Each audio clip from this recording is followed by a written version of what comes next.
ನೀವು ಸೈಟ್ ತೊಗೊಳ್ತಿರೋ ಇಲ್ವೋ ಬೆಂಗಳೂರಲ್ಲಿ ನವದಂಪತಿಗಳು ಅಥವಾ ಯೂತ್ ಒಂದು ಸಲಹೆ ಕೊಡ್ತೀನಿ, ನನ್ನ ಪರ್ಸ್ನಲ್ ಸಜೆಷನು. ಇನ್ನೊಂದು 2-3 ವರ್ಷದಲ್ಲಿ ಒಂದು ಸೈಟ್ ತೊಗೊಳೋದಕ್ಕೆ ಪ್ಲ್ಯಾನ್ ಮಾಡೋದಕ್ಕಿಂತ ಒಂದು 2 ಎಕರೆ ಜಮೀನನ್ನು ತೊಗೊಳ್ಳಿ. ನೀವು ಇಲ್ಲಿ ಒಂದು ಸೈಟ್ ತೊಗೊಳ್ಳೋ ಜಾಗದಲ್ಲಿ ಊರ ಕಡೆ 2 ಎಕರೆ ಜಮೀನು ಸಿಗುತ್ತೆ. ಈ ಥರ ಒಂದು ಪುಟ್ಟದಾದ ಮನೆ, ಈ ರೀತಿ ಒಂದು ಹೊಲದಲ್ಲಿ ವ್ಯವಸಾಯ. ಸೊ ನೀವು ಸ್ಯಾಟರ್ಡೆ ಸಂಡೇ ಹೋಗ್ಬಿಟ್ಟು ಎಷ್ಟಾಗುತ್ತೋ ಅಷ್ಟು ಬೇಸಾಯವನ್ನು ಮಾಡ್ಬೋದು. ಇದರಲ್ಲಿ ಇದೆಯಲ್ಲ ಖುಷಿ.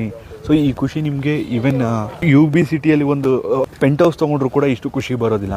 ಈ ಸುಮ್ಮನೆ ಹೇಳಿ ಕೋಟಿ ವಿದ್ಯೆಗಿಂತ ಮೇಟಿ ವಿದ್ಯೆ ಮೇಲು ಅಂತ, ತುಂಬ ಅಂದರೆ ತುಂಬ ಚೆನ್ನಾಗಿರುತ್ತೆ. ಸೊ ಯೂತ್ ಮೇಯ್ನಾಗಿ ಇದನ್ನು ಒಂದು ನೆಕ್ಸ್ಟು ಅಪ್ಕಮಿಂಗ್ ಪ್ಲ್ಯಾನ್ಸಲ್ಲಿ ಇದನ್ನು ಇಟ್ಕೊಳ್ಳಿ. ಕೇವಲ ಒಂದು ಕಾರ್ ತೊಗೊಳ್ಳೋದು, ಒಂದು ಮನೆ ತೊಗೊಳ್ಳೋದು ಅಥವಾ ಒಂದು ಅಪಾರ್ಟ್ಮೆಂಟ್ ತೊಗೊಳ್ಳೋದು ಅಂತಲ್ಲ.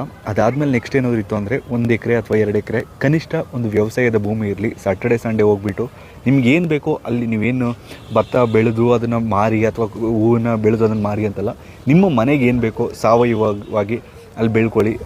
ನಾರ್ಮಲಾಗಿ ಯಾವುದೇ ಇದಾಗಿರ್ಬೋದು. ನೋಡಿ ಎಷ್ಟು ಚೆನ್ನಾಗಿದೆ ಇದು, ತೋರಿಸ್ತೀನಿ ನೋಡಿ. ಸೆಂಟ್ರಲ್ ರೋಡ್ ಬಿಟ್ಕೊಂಡಿದ್ದಾರೆ ಇವರು. ನಾನು ಎಕ್ಸ್ಪ್ಲೈನ್ ಮಾಡಿದ್ದೆ ಇದು ಸಮಗ್ರ ಕೃಷಿ ಬಗ್ಗೆ. ಇಲ್ಲಿ GKVKಗೆ ಬಂದರೆ ಇದನ್ನು ನೀವು ನೋಡ್ಬೋದು. ತುಂಬ ಅಂದರೆ ತುಂಬ ಯೂನಿಕ್ಕಾಗಿ ಮತ್ತು ತುಂಬ ಚೆನ್ನಾಗಿ ಮಾಡಿದ್ದಾರೆ.